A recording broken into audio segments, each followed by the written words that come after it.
Now we need to insert the thread into our needle. I hope you can see this. And we will be using stem stitch for embroidering the stem of our flower and also for the outline of our flower. I'm using anchor thread because anchor thread is very nice to work with. It runs very smoothly.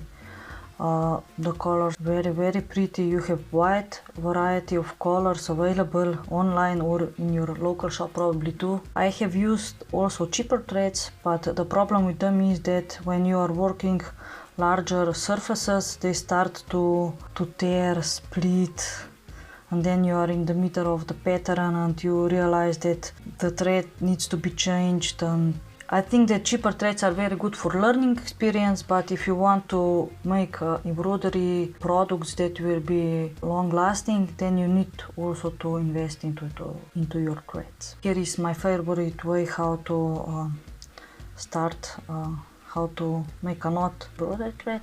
You just pull. Do you see? I have prepared a quick demo of how we will make stem stitch. And let's start. I make a small knot and then I go one backwards so the knot gets tightened. And now, do you see? A small tiny knot. Now we will make a stem stitch. We will start in the beginning and then we will go like 5 millimeters ahead.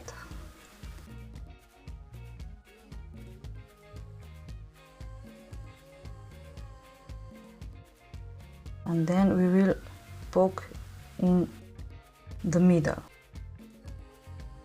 You see? Middle. And this is how the stem stitch starts. It overlaps a little bit.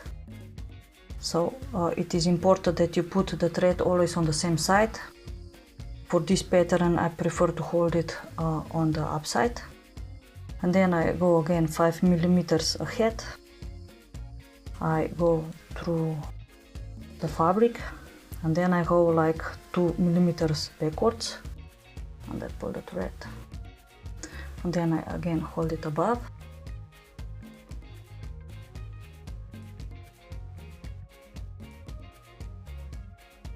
And I go again backwards. And again I hold the thread above, go 5 millimeters ahead, I go through the fabric, then I go 2 millimeters backward and I pull.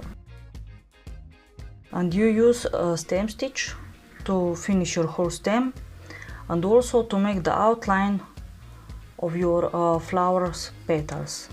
We have used the stem stitch to make the outline of our stem and also to make the outline of our flower petals. And I will see you in the next lesson.